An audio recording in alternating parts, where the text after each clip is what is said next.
Bulletin میں سب سے پہلے بات، داعش خراسان کو بڑا دھچکا۔ پاکستانی انٹیلیجنس کی کارروائی، داعش خراسان کا ترجمان سلطان عزیز اعظم گرفتار کر لیا گیا۔ اقوام متحدہ کی رپورٹ میں بتایا گیا ہے کہ پاکستان کی کارروائی سے داعش خراسان کا تنظیمی ڈھانچہ عالمی سطح پر کمزور ہوا۔ عزیز اعظم کی گرفتاری کے بعد تنظیم کی میڈیا سرگرمیاں بھی معطل ہو گئیں۔ العزائم فاؤنڈیشن داعش خراسان کی بھرتی اور پروپیگنڈا سرگرمیوں کی مرکزی تنظیم سمجھی جاتی ہے۔ سطح پر پاکستانی انٹیلیجنس کارروائیوں کا اعتراف، داعش خراسان کی ہائی پروفائل گرفتاریاں، تنظیم کا ترجمان سلطان عزیز اعظم، پاکستانی انٹیلیجنس کاوشوں سے اقوام متحدہ کی رپورٹ میں بتایا گیا، پاکستان کی کارروائی سے داعش خراسان کا تنظیمی ڈھانچہ عالمی سطح پر کمزور ہوا۔ عزیز اعظم کی گرفتاری کے بعد تنظیم کی میڈیا سرگرمیاں بھی معطل ہو گئیں، حملوں کی کئی منصوبہ بندیاں ناکام بنائی گئیں، تنظیم کے جنگجوؤں کی تعداد بھی کم ہوئی، اہم کمانڈرز اور نظریاتی رہنماؤں کو نیوٹرلائز کر دیا گیا۔ 25 میں سلطان عزیز اعظم اور ابو یاسر الترکی کی گرفتاری سے تنظیم کمزور ہو گئی۔ اعظم داعش خراسان کا ترجمان اور تنظیم کے آفیشیل میڈیا ونگ العزائم فاؤنڈیشن کا بانی ہے۔ العزائم فاؤنڈیشن داعش خراسان کی بھرتی اور پروپیگنڈا سرگرمیوں کی مرکزی تنظیم سمجھی جاتی ہے۔ عزیز اعظم کی گرفتاری کے بعد وائس آف خراسان جیسے پروپیگنڈا پلیٹ فارم معطل ہو گئے۔ مزید بتایا گیا، کالعدم ٹی ٹی پی کے پاکستان میں حملے افغان سرزمین سے ہو رہے ہیں، حملوں سے سرحدی کشیدگی اور جانی نقصان بڑھ رہا ہے۔ افغان سرزمین سے کالعدم ٹی ٹی پی کی کارروائیاں پاکستان کے لیے سیکیورٹی۔ 2025 میں کالعدم ٹی ٹی پی نے پاکستان میں 600 سے زائد حملے کیے، جنہیں پاکستانی فورسز نے ناکام بنایا۔ داعش خراسان افغانستان کے اندر اور باہر شدید خطرہ بنا ہوا ہے۔ اقوام متحدہ کی رپورٹ میں پاکستان کی انسداد دہشت گردی کارروائیوں کا بھی اعتراف کیا گیا۔ افغان باشندوں کی واپسی نے افغانستان کی معیشت پر دباؤ بڑھایا۔ افغانستان میں متعدد بین الاقوامی دہشت گرد گروہ فعال ہیں۔ دہشت گردوں کی افغانستان میں موجودگی کا براہ راست اثر پاکستان کی داخلہ سیکیورٹی پر پڑتا ہے۔ پاکستان دہشت گردی کا فرنٹ لائن متاثرہ ملک ہے۔ افغانستان میں موجود نیٹ ورکس خطے کے امن کے لیے بنیادی رکاوٹ ہیں۔ پاکستان نے بھارتی وزیر اعلیٰ کی جانب سے خاتون ڈاکٹر کا حجاب کھینچنے کی سخت مذمت کر دی ہے۔ ترجمان دفتر خارجہ نے کہا کہ بھارتی ریاست بہار میں مسلم خاتون کا حجاب کھینچنا تشویشناک ہے۔ واقعے کے خلاف پاکستان کے مختلف شہروں میں احتجاج کیا گیا۔ خواتین سمیت لوگوں کی بڑی تعداد نے شرکت کی۔ احتجاجی ریلیوں میں بھارتی قیادت اور ریاستی مذہبی انتہا پسندی کے خلاف نعرے لگائے گئے۔ مظاہرین نے کہا بھارتی وزیر اعلیٰ نتیش کمار کے مسلمان خاتون کے پردے سے متعلق شرمناک فعل کی مذمت کرتے ہیں۔ بھارت میں اقلیتوں سے بدسلوکی کا اقوام متحدہ کو نوٹس لینا چاہیے۔ عالمی برادری اس غیر انسانی سلوک کے خلاف آواز اٹھائے، مسلمانوں کے حقوق کا دفاع کرے۔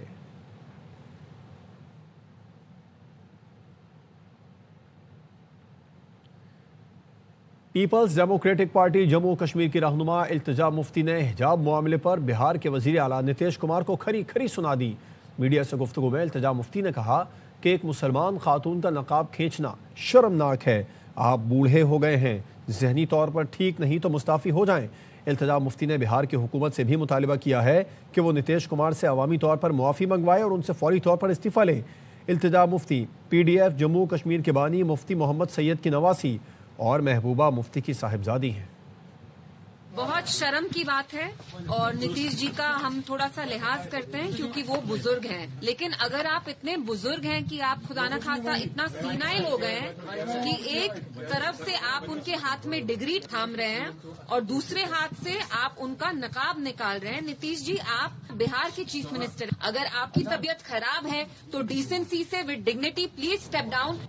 سانحہ 9 مئی لاہور کلب چوک جی او آر کے گیٹ پر حملے کا کیس کا فیصلہ محفوظ۔ آج دوپہر 2 بجے مقدمے کا محفوظ فیصلہ سنایا جائے گا۔ ملزمان نے آخری بیان قلم بند کرائے۔ ان کے وکلاء نے حتمی بحث مکمل کیے۔ مقدمے کے 25 ملزمان کا چالان جمع کرایا گیا تھا اور 4 دوران ٹرائل اشتہاری ہوئے۔ اے ٹی سی کے جج منظر علی گل نے کوٹ لکھپت جیل میں سماعت کی۔ مقدمے میں مجموعی طور پر 56 گواہان کی شہادت ریکارڈ ہوئی۔ تھانہ ریس کورس نے کلب چوک جی او آر گیٹ پر حملے کا مقدمہ درج کر رکھا ہے۔ مقدمے کے متن میں کہا گیا ہے کہ ملزمان نے کلب چوک جی او آر گیٹ کے سیکیورٹی کیمرے توڑے۔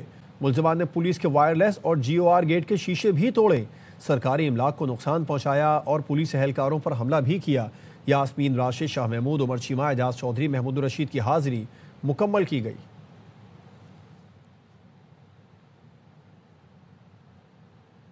پی ٹی آئی کی مجھ سے بات چیت صرف بیان بازی کی حد تک ہے۔ مولانا فضل الرحمان کہتے ہیں پی ٹی آئی کی جانب سے مجھ سے اب تک کسی نے رابطہ نہیں کیا۔ 27ویں ترمیم کے بعد کچھ لوگ خود کو عقل کل سمجھتے ہیں۔ نون لیگ اقلیت کے طور پر حکومت کر رہی ہے، پیپلز پارٹی کو کچھ حاصل نہیں، نئے صوبے بنانے کے بعد ان کا انتظام کیسے چلے گا؟ مولانا فضل الرحمان چکوال میں مولانا عبدالرحیم کے انتقال پر تعزیت کے بعد میڈیا سے گفتگو کر رہے تھے۔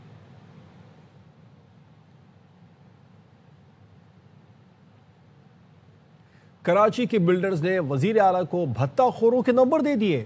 مراد علی شاہ نے شکوہ کیا کہ بھتے کی دھمکی آئے تو مجھ سے شکایت کرتے، وزیر داخلہ کو درخواست دینی چاہیے تھی۔ وزیر داخلہ کو درخواست کے حوالے سے انہوں نے کہا چیئرمین آباد حسن بخشی نے سال بھر میں 10 کیسوں کی نشاندہی کی، بھتے کی پرچیاں اور فون نمبر وزیر اعلیٰ کو دیے۔ وزیر اعلیٰ سندھ نے کہا بیرون ملک موجود بھتہ خوروں کی گرفتاری کے لیے وفاقی حکومت سے بات کریں گے۔ 50 بھتہ خور گرفتار کر کے جیل بھیجے جا چکے ہیں۔ ملاقات میں قبضے ختم کرنے کے لیے مشترکہ حکمت عملی پر اتفاق کیا گیا۔ نہیں، یہ سمجھنا چاہیے یہ 5-6 لوگوں نے پورے کراچی کے شہر اور بزنس کمیونٹی ان کو یرغمال بنایا ہوا ہے۔ آج جو ریلیشن شپ ہے ہمارے یو اے ای کے ساتھ، ایران کے ساتھ، کا فائدہ اٹھانا چاہیے، لوگوں کو وہاں سے پکڑ کے لانا چاہیے۔ اس کا سنگل سلیوشن نہیں ہے۔ متواتر طور پہ بلاول صاحب کو خط لکھتا بھی رہتا ہوں اور ان کو میں نے دوبارہ دعوت بھی دی ہے۔ خط کا جواب آتا ہے؟ نہیں، ابھی تک تو نہیں آیا۔ میں نے فیلڈ مارشل کو بھی لکھا ہے، یہ ہماری معاشی ہب ہے تو آپ کو ہر 2 مہینے کراچی آنا پڑے گا، پچھلے ایجنڈے پہ سننا پڑے گا کیا کام ہوا۔ کرمنلز کی ڈیلنگ کا طریقہ پنجاب میں ہے، وہ طریقہ یہاں پر بھی آزمانا پڑے گا۔ روز بروز لوگ اپنا کاروبار سمیٹتے جا رہے ہیں because they don't have a choice. Karachi میں اغوا کے بعد افغان نمبر سے کال آتی تھی، بعد میں پتہ چلتا تھا کہ کورنگی سے بیٹھ کر کال کی گئی ہے۔ سابق وزیر خزانہ مفتاح اسماعیل کہتے ہیں کراچی میں پہلے ایم کیو ایم بھتہ لیتی تھی، پھر امن کمیٹی بھتہ لینے لگی۔ ایم کیو ایم مناسب بھتے لیتی تھی، امن کمیٹی زیادہ بھتے لیتی تھی، اب دوبارہ بھتہ خوری شروع ہو گئی ہے۔ اس شہر پر آصف کا سایہ ہے، اگر حکمران ٹھان لے تو بھتہ خوری ختم ہو سکتی ہے۔ کراچی میں طالبان جو تھے وہ اغوا کرتے تھے اور افغانستان کے نمبر سے فون کرتے تھے اور پتہ چلی تھی کہ یہیں سامنے کورنگی میں بیٹھے ہوتے تھے۔ کراچی میں پہلے 10-15 سال ایم کیو ایم بھتے لیتی تھی، پھر اس کے بعد امن کمیٹی نے بھتے لیے۔ اب ایم کیو ایم کم از کم مناسب بھتے لیتی تھی، امن کمیٹی نے غیر مناسب زیادہ بھتے لینے شروع کرے، پھر اس سے جان چھوٹی ہے۔ اب یہ شروع ہو گئے، آصف کا سایہ ہے اس شہر کے اوپر، لیکن مجھے یہ یقین ہے کہ اگر ہمارے حکمران اس کو ٹھان لے کہ یہ ختم کرنا ہے تو یہ کر سکتے ہیں۔ اسلام آباد ہائی کورٹ کے جج کی ڈگری جعلی ثابت ہو گئی، جسٹس طارق جہانگیری کو انصاف کرنے کے لیے نااہل قرار دے دیا گیا۔ کراچی یونیورسٹی نے طارق جہانگیری کی ڈگری منسوخ کر دی۔ لاء کالج کے پرنسپل نے انہیں ادارے کا طالب علم ماننے سے انکار کر دیا۔ نااہلی کے باوجود طارق جہانگیری کے سنائے گئے فیصلے برقرار رہیں گے۔ یہ بات ہے کہ 34 سال بعد ڈگری منسوخ کر رہے ہیں، دنیا کی تاریخ میں اس سے زیادہ عدلیہ کی بدنامی کیا ہوگی کہ اس کا ایک جج جعلی ڈگری کی بنیاد کے اوپر بیٹھا ہوا۔ جعلی ڈگری پر اسلام آباد ہائی کورٹ کا جج فارغ، جسٹس طارق جہانگیری جج کے عہدے کے لیے نااہل قرار۔ حیرت کی بات ہے کہ 34 سال بعد ڈگری منسوخ کر رہے ہیں۔ دوران سماعت کراچی یونیورسٹی کے رجسٹرار نے بتایا کہ کراچی یونیورسٹی نے حتمی طور پر جسٹس طارق جہانگیری کی ڈگری کینسل کر دی ہے۔ پرنسپل اسلامیہ لاء کالج نے طارق محمود جہانگیری کے اسٹوڈنٹ رہنے کی بھی تردید کر دی۔ طارق جہانگیری نے جعلی انرولمنٹ پر امتحان دیا، نقل کرتے پکڑے گئے تو ایگزامنر کو دھمکیاں دی۔ طارق محمود پر 3 سال کی پابندی لگی۔ رجسٹرار نے بتایا پارٹ 1 اور پارٹ 2 کے مارک شیٹ میں ولدیت بھی الگ الگ ہے۔ LLB پارٹ 1 میں طارق جہانگیری ولد محمد اکرم، جبکہ پارٹ 2 میں طارق محمود ولد قاضی محمد اکرم کے نام سے امتحان دیا۔